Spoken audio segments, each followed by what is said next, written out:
Alrighty then, it's time for a Lee Sin game, but I'm going to be using this one for a huge discussion piece. Which one? On win rates, because he's the perfect poster boy for this.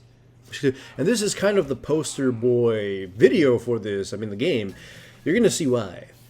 Anyhow, Lee Sin is the perfect poster boy for win rates because his win rate is usually sub 50%. And this is startling for some people because he's really damn good. They usually see Lee Sin crush, but at the same time, we all know Lee Sin is also used by a few people who simply suck at him, me included. Here's the thing about win rates. A lot of people just simply don't know how to read them for shit. It's as simple as that. They don't know how to read win rates, and they make the weirdest assumptions about them, and it's really annoying. To be fair though, right now we don't really have much to go by. Competitive games are only barely starting, so win rates matter a little bit more than they normally would. Still though, win rates by themselves don't mean anything until you take in the other statistics, especially like win rates per games played or rates by length of game. Taking this into consideration, Kindred is another good champion to use for discussions with win rates. Her win rates per length of the game are ridiculously high for the early game, but really low as the game goes on. That immediately tells you that she's a strong champion for the early phase of the game. That means she can snowball easily. That means she has a lot of early game power, but that she doesn't scale all too well, or that she gets easily crushed in team fights when around 35 minutes when they usually start occurring en masse.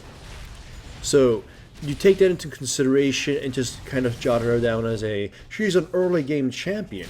Even though her win rate is around like 50% during the season on and off, 51, 52, or 49 and so on.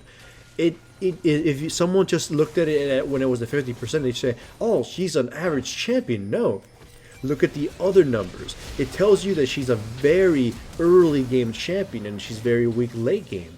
That's far more important than just a vanilla win ratio. Then if you look at win ratio per games played, this is important on Lee Sin. Players who've only played Lee Sin for a few games seemingly lose a shitload of games, but this statistic spikes up tremendously as the player keeps playing more Lee Sin games. This obviously indicates that Lee Sin is a pretty damn difficult champion to play, because players who just pick him up can't handle him properly. They need more practice. They need to warm up. And the win ratio for games played is huge. And as we know, not a lot of people have 250 games played on a champion. The win ratio for 250 games plus on Lee Sin is higher than 50%, considerably higher than 50%. So that just kind of tells you the really good Lee Sin players just on average crush most of their games. Too bad there's no real statistic that I can see that where these higher win rate players at what times they play. What game lengths do they win the most in? Just to sort of see if these Lee Sin players are still effective as the game goes on, which I assume they should be, considering if they're playing Lee Sin that much and still have a positive win ratio, they should be able to win some later games. So take those notes into consideration for any other champion as well. So this is how you can tell if a champion is strong early game or is difficult to play. It's also important to note on someone like Volibear, who at this moment, the moment this video is being made, has the highest win ratio at around 56%. He just beat Dr. Mundo, and he just beat Trundle, who were sort of nerfed, not big time anyways. But I will just assume that they're suffering from the more games being played by more players dilemma, which I'll explain in a little bit while. Volibear, he's a very ridiculously easy champion to play. You could play him right now, right after this video, having never played Volibear, and he'd be pretty easy to figure out. The most difficult thing you'd probably have to figure out is how much damage he can do with his bite and how fast he can be with his Q.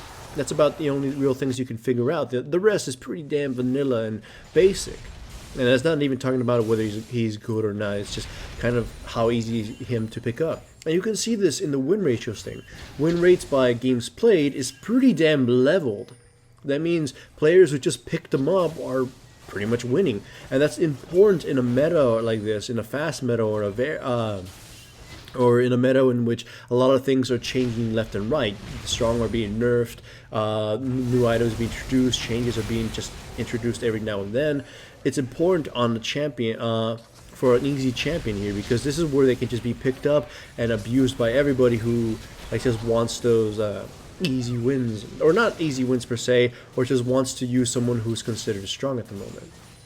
Like, if Lee Sin right now suddenly became the must-pick jungler of the game, his win rate might not really change all that much, because, come on, he's really hard to play.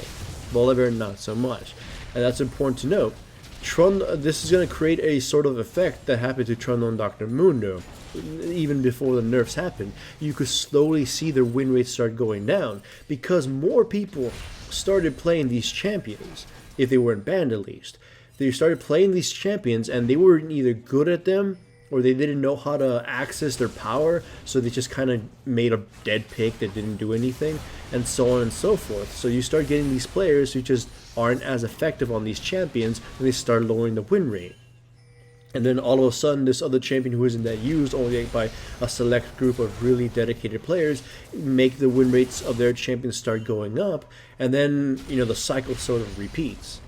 It's also important to note how many players actually play the champions, and to note their win ratios. Swain and Victor more so prior to his rework, didn't have as many players playing them. Swain especially, it's like, who the hell, I haven't seen a Swain in probably 1,000 games, but he just got nerfed because apparently he would be really strong with the Torchfire Mastery. I haven't seen Swain even during this Season 6 at all, but his win ratio was always positive. But his pick rate was super low. It just meant the small group of like 3 Swain players who played him were really fucking good at him. They played him, they worshipped him. They were pining for the Dragon Master Swain skin for like 5 years now. The point is, sometimes win ratios are affected by what kind of people actually play them. Here's a really fun fact with my videos. My Sejuani videos don't get a lot of views, but they get the most retention. That means people sit down and actually watch them for full. Take this into consideration. A Lee Sin video usually gets, for like Foxdrop or somebody, gets around 80,000 views. Even my Lee Sin videos, when I actually upload them and I'm bad at Lee Sin, get a lot of views.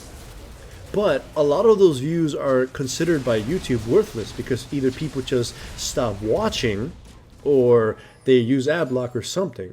But Sejuani, she doesn't have a lot of views, but the amount of time people are spending watching Sejuani is immense.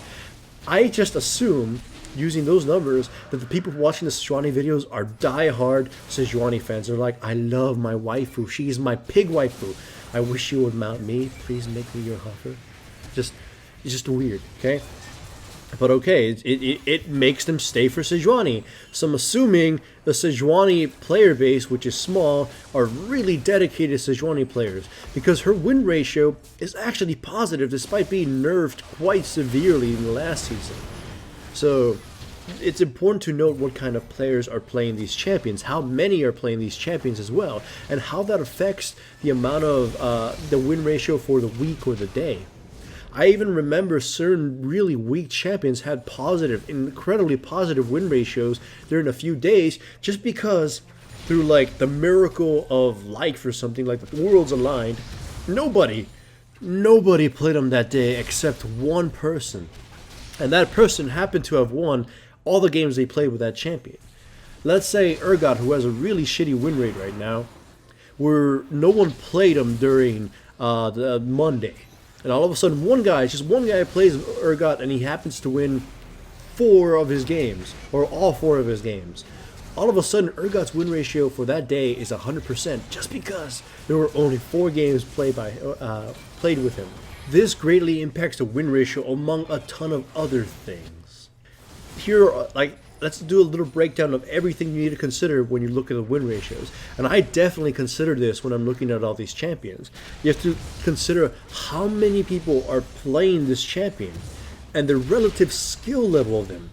how their skill level affects the win ratio. Like if a lot of players are playing him, but the player base that sucks that are playing with him are really taking a shit on his win ratio in comparison to how the really good players are upping their win ratio. You have to take into consideration when they win, or how often they win at that during that game length. You have to consider you have to consider their kill spread as well. How many kills, deaths, and assists do they have, as to see what kind of effect they're having in a fight. I actually didn't go through this one, but it's actually pretty important. If you look at a champion that has like 5, 6, and 5 kill spread, it sort of shows that in team fights they're not really that effective. They're just kind of there. A win rate, a kill spread of around like 6, 6, 7 sort of showcases a positive win ratio. It means they're dying as much as they're killing, but they're affecting the death of someone else or something. That one's a little bit more complicated. Even I don't fully grasp the severity or importance of it, or whether or not it truly is that important. But still, my point still stands. Take into consideration that none of those really high win ratio champions were picked as junglers. Even Trundle was just picked as a support during the small competitive games we had. Lee Sin was banned and picked, even though his win ratio is sub 50%. Just educate yourself on win ratios and don't make these knee-jerky reactions to them being negative or positive. This channel is supported by my sponsors, Crunchyroll, Pro Build Systems, and Loot Crate. Check out the description below for links to the websites. Signing up for any trials, including Crunchyroll's free anime trial, greatly supports my channel. Also remember to give the video a like to support the channel and subscribe if you haven't yet.